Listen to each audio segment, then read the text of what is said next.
gostaria desde já convidar você que está assistindo aqui agora pela manhã para o nosso culto hoje à noite, a nossa celebração às 18h30. Então você vai poder desfrutar desse momento de louvor, de adoração da palavra a partir das 18h30. Você pode acessar aqui o canal da nossa igreja e com certeza Deus falará profundamente ao seu coração.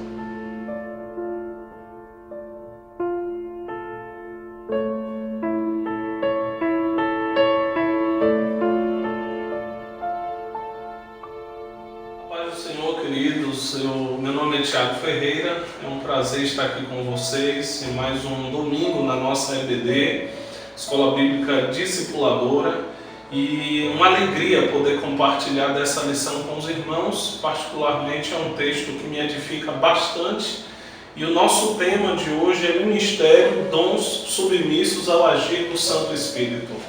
Como é bom poder compartilhar da Palavra de Deus, ainda mais no mês de abril, esse mês da EBD, é um mês que a Convenção Batista dedica ao ensino da Palavra de Deus. E hoje eu estou aqui para compartilhar desse texto e dessa lição maravilhosa, que ela foi extraída do livro A Igreja Autêntica, do pastor John Stott. Nós estamos na lição 7 e eu tenho certeza que Deus edificará profundamente o seu coração. Para iniciar, eu gostaria de te fazer uma pergunta. Você sabe qual é o seu dom ministerial? Você sabe qual é o seu lugar no corpo de Cristo? Todos nós temos um lugar, todos nós temos uma função. Nós não fomos salvos por Jesus apenas para virmos ao culto, apenas para ouvirmos pregações, mas nós fomos chamados das trevas, para a sua maravilhosa luz, para influenciar outras pessoas. E Deus, pelo seu Espírito, nos presenteou com um dom. E é isso que a gente precisa descobrir. Qual é o seu dom? Qual é a sua função no corpo de Cristo?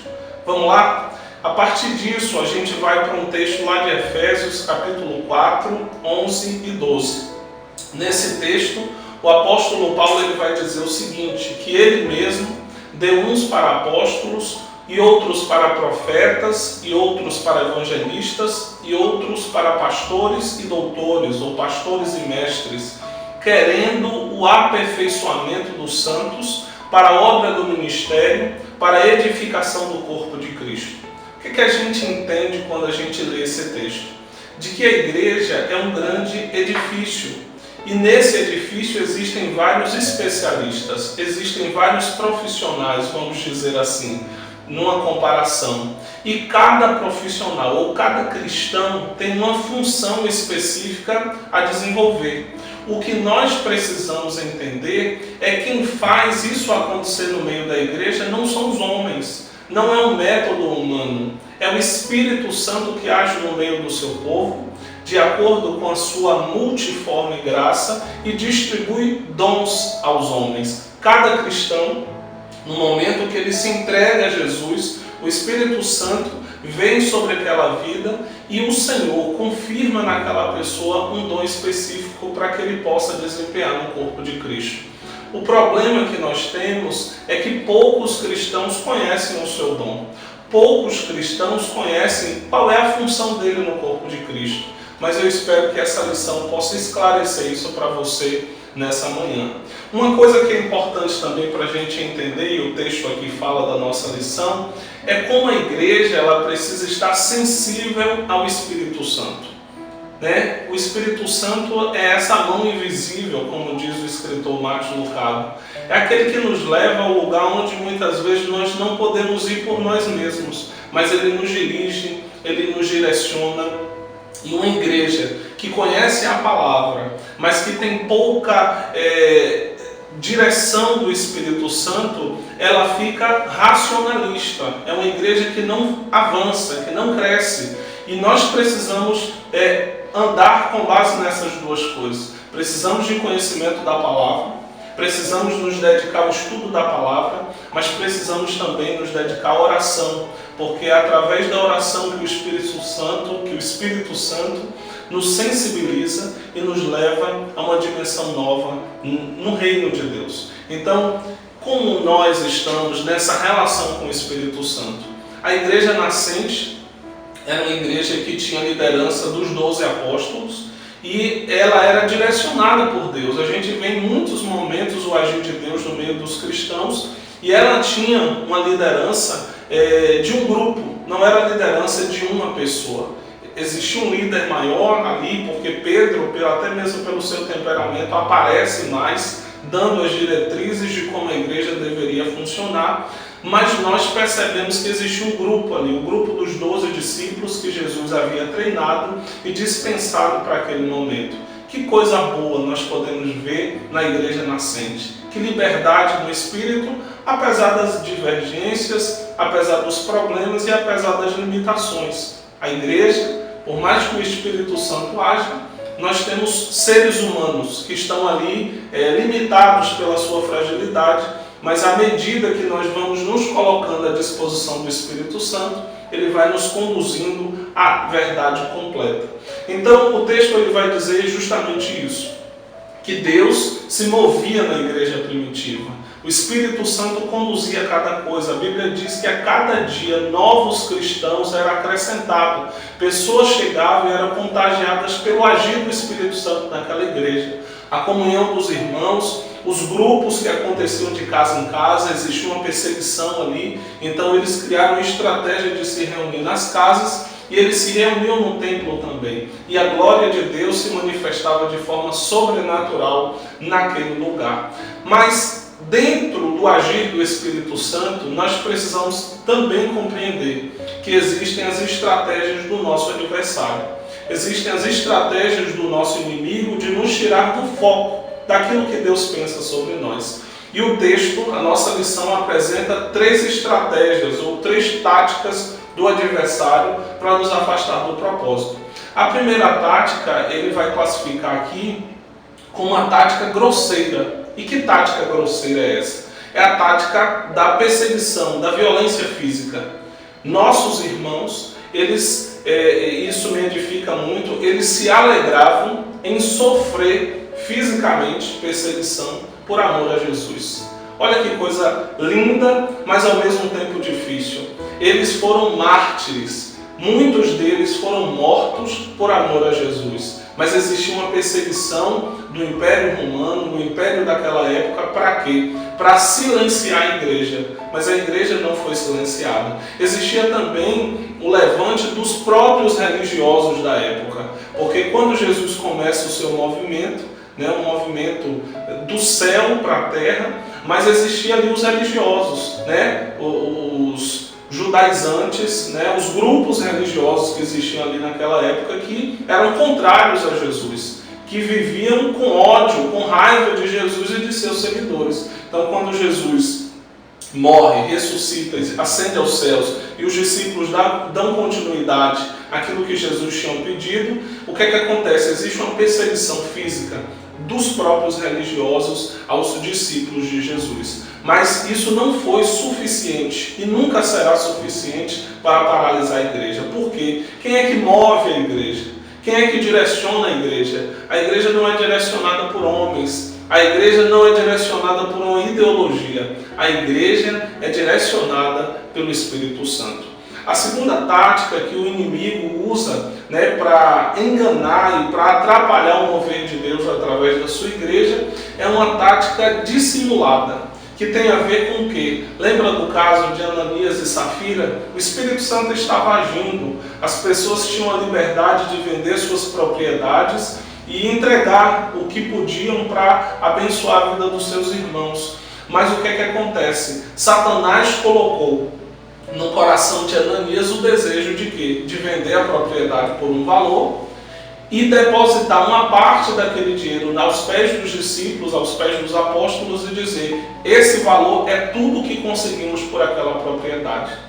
Deus usa Pedro e diz: Ananias, Satanás encheu o seu coração, por que você deixou? E a partir daquele momento um temor cai sobre toda a igreja, porque Ananias e a sua esposa Safira, eles são fulminados, eles caem mortos ali aos pés dos apóstolos. E todo mundo viu aquilo com grande espanto. Mas o Espírito Santo estava agindo para trazer temor aos corações. Então, muitas vezes, dentro de algo que parece ser bom, dentro de algo que parece ser bonito, não fique você pensando que o inimigo não vai tentar entrar, porque ele tem estratégias. Então o inimigo, ele tem estratégias para atrapalhar a sua igreja e muitas vezes ele vai tentar trazer o engano, ele vai tentar trazer a mentira para nos afastar do foco do propósito de Deus. Mas é aí onde nós precisamos conhecer e a importância de nós entendermos da palavra de Deus. Uma igreja que só ora e não entende da Bíblia é como um trem desgovernado. Ela precisa saber da oração, ela precisa se dedicar à oração, mas ela precisa também ter profundo conhecimento da palavra. E é por isso que nós estamos aqui na EBD, para que você tenha essas duas coisas. Ore, se dedique ao Espírito Santo, busque esse derramar do Espírito Santo sobre a sua vida, mas conheça profundamente a palavra para que você possa andar nos trilhos daquilo que Deus tem para a sua vida. A terceira tática que Satanás usa, e essa é bem interessante, para atrapalhar a igreja nascente, foi o seguinte: é a tática da distração social. O que significa isso? Existia ali um problema na igreja. Um problema de que a igreja distribuía alimentos para as viúvas, para os órfãos. Isso é uma lei de Deus desde o Antigo Testamento. A igreja precisaria assistir as viúvas e os órfãos. E o que é que acontece? Houve uma necessidade e uma reclamação porque algumas viúvas não estavam sendo atendidas nas suas necessidades. Principalmente aquelas viúvas que eram judias, mas que tinham uma influência grega. Então, os judeus, que tinham influência só hebraica, só judaica, se sentiam superiores àqueles outros judeus. E aí essas viúvas estavam sendo deixadas de lado. Mas o que é que Deus moveu? Deus moveu e deu sabedoria à liderança da igreja para resolver aquela situação da melhor maneira possível. E os líderes, os apóstolos, eles se dedicariam ao quê? Especificamente ao ensino da palavra e à oração. Isso é importante, eles estavam atentos a isso. Por quê? Porque eles poderiam multiplicar as funções daquilo que eles poderiam fazer e se perder do foco, se perder do propósito. Mas a gente vai falar um pouco sobre isso mais à frente. Então a primeira tática foi uma tática grosseira, com a violência física. A segunda tática foi uma tática dissimulada, que foi através da mentira e do engano que tentou entrar na igreja. E a terceira tática foi a tática de distração social, ou seja, vamos cuidar do social e vamos nos afastar do ensino da palavra e da oração. Cuidar do social é bom? Mas a gente precisa saber qual é a prioridade da liderança da igreja. A liderança da igreja foi escolhida por Deus com o propósito de se dedicar à oração e ao ensino. A partir daí, nós começamos a ver dois tipos de grupos na igreja nascente ou na igreja primitiva, que é o grupo dos 12 e nós temos o grupo dos 7. Esse grupo dos 12 foram os 12 discípulos de Jesus que caminharam com o Mestre, que foram treinados o tempo todo e foram discipulados. E aí a importância desse discipulado na igreja, que não é um programa, o discipulado é relacionamento. Jesus andava com os seus discípulos, caminhava com eles e isso fazia toda a diferença. Então, como tinha um problema ali na distribuição dos alimentos, o que é que Deus direcionou os 12 para fazer? Escolher 7 homens. 7 homens cheios de fé, cheios do Espírito Santo, para quê? Para que pudesse cuidar da mesa, para que pudesse cuidar da distribuição dos alimentos. E os discípulos, os apóstolos, fariam o quê? Continuariam concentrados na oração e no ensino da palavra. Olha que coisa fantástica.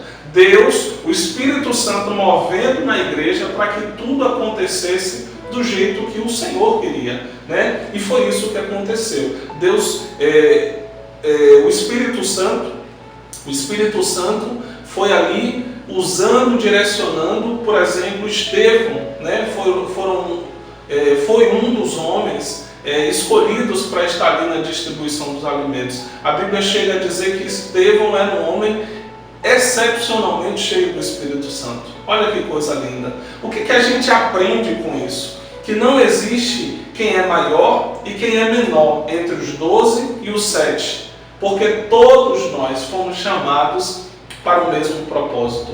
Deus não faz acepção de pessoas. Não é porque você é pastor, ou não é porque você é diácono, ou é um servo de Deus, aparentemente que não tem um título na igreja, que você não foi chamado por Deus para servir. Todos foram chamados para o que o texto vai dizer. Foram chamados para a diaconia, para o serviço, para o ministério. Claro que uns para essa função social, e isso é importante por quê? Porque não sobrecarrega a liderança, e outros foram chamados para o quê? Para a dedicação à oração e ao ensino da palavra.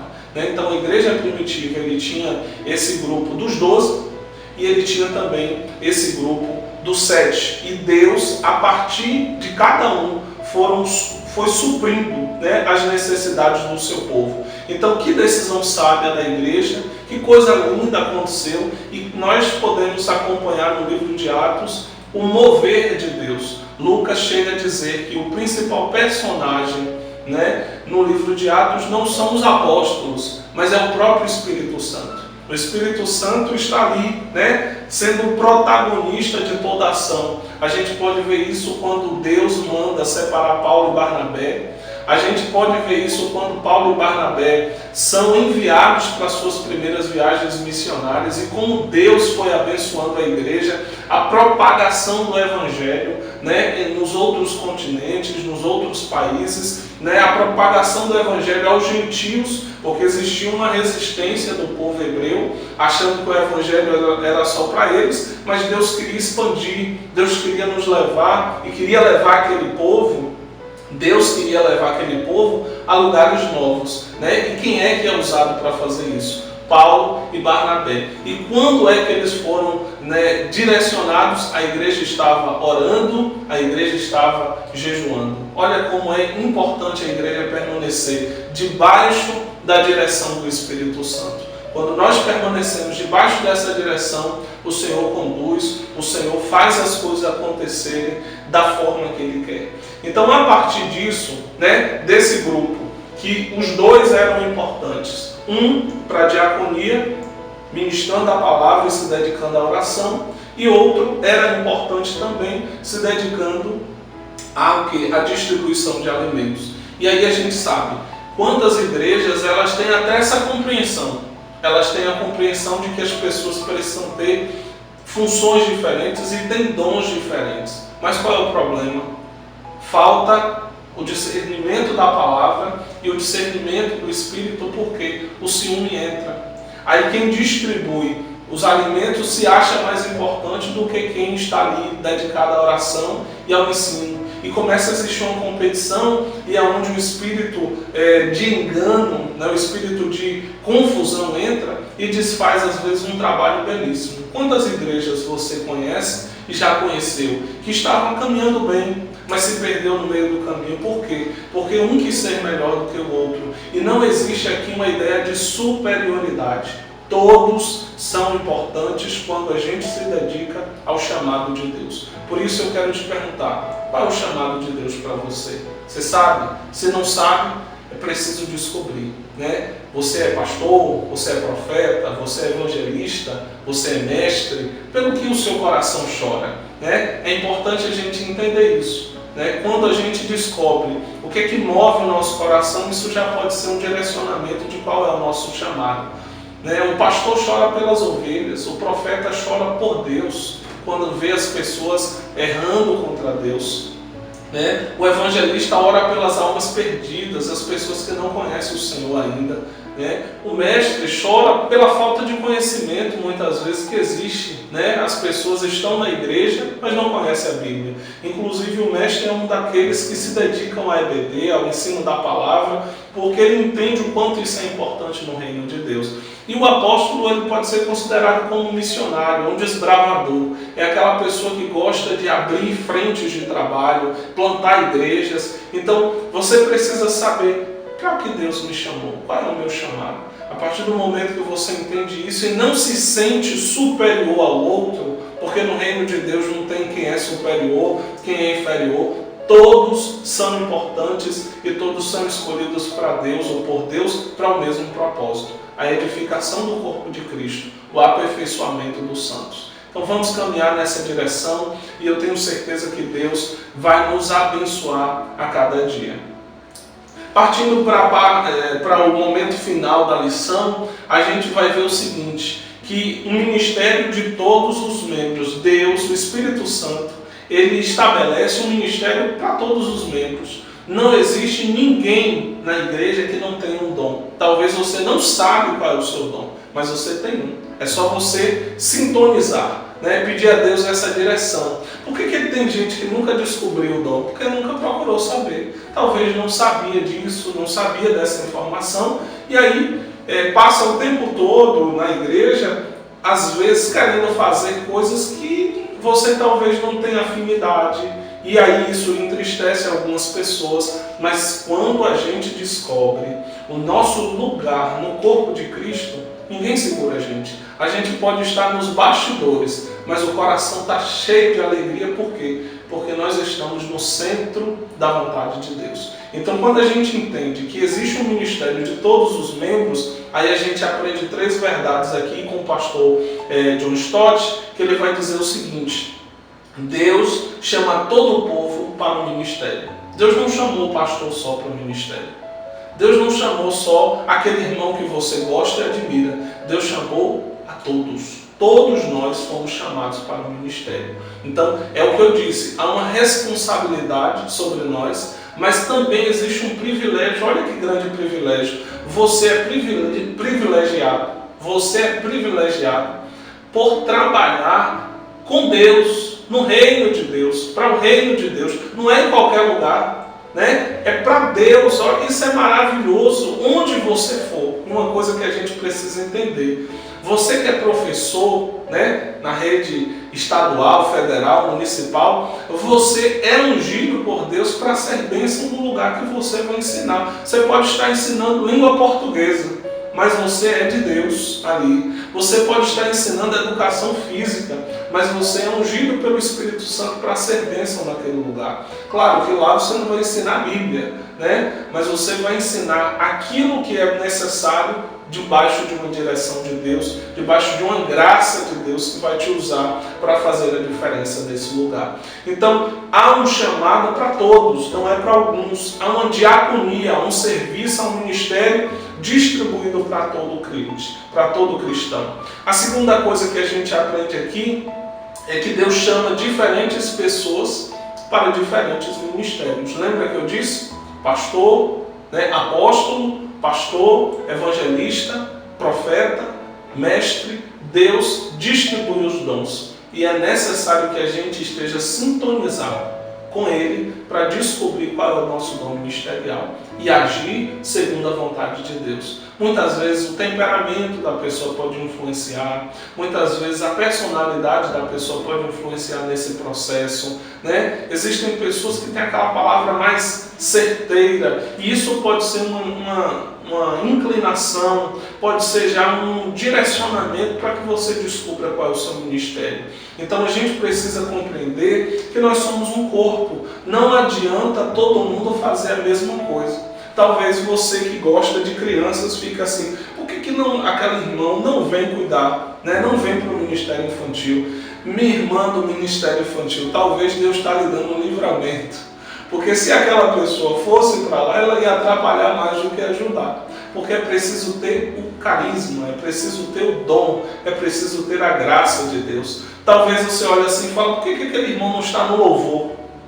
Porque ele não foi chamado para estar no louvor. Ele foi chamado para, às vezes, estar nos bastidores, cuidando, ajudando, carregando o peso nas costas para poder servir, entregando cestas básicas. Ele tem um chamado à misericórdia, Então, todos nós fomos escolhidos por Deus. O que a gente precisa compreender é que, então agrada mais a Deus quem está mais na frente da igreja. Não. Agrada mais a Deus quem está no centro da vontade dele. Se você estiver no centro da vontade de Deus, pode ter certeza que você está agradando o Senhor. E na parte final aqui ele vai dizer o seguinte: que Deus espera que os chamados para o ministério da palavra se concentrem no seu chamado e sobre nenhuma alegação se permitam ser desviados pela administração do serviço social prestado pela igreja local. Olha que coisa interessante. Nós sabemos que nós temos aqui um trabalho social, né, na nossa igreja. Muitas igrejas têm trabalho social. E eu conheço igrejas que se perderam. Por quê? Porque o pastor principal saiu da sua função para cuidar do trabalho social.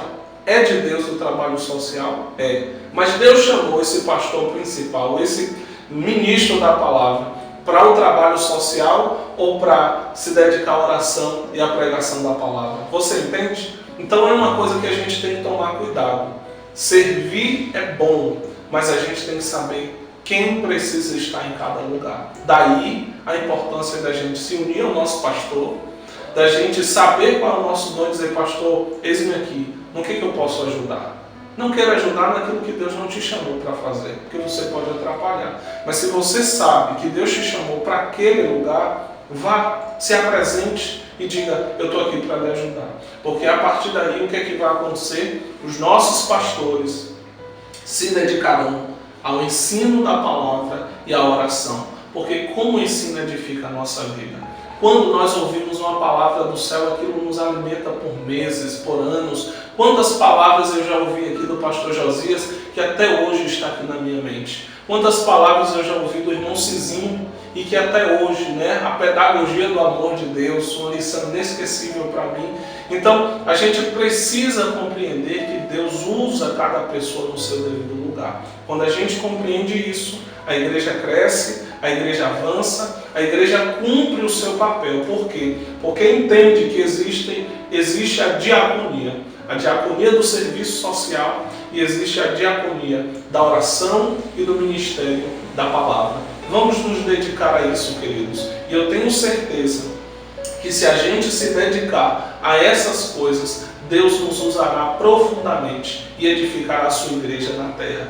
E aí a gente precisa chegar para essa conclusão, né? Nós concluímos que cada cristão é um membro do corpo de Cristo. E sendo uma pessoa diferente, foi chamada para um ministério, para uma diaconia em particular. São ministérios diferentes, mas igualmente importantes para a edificação da igreja.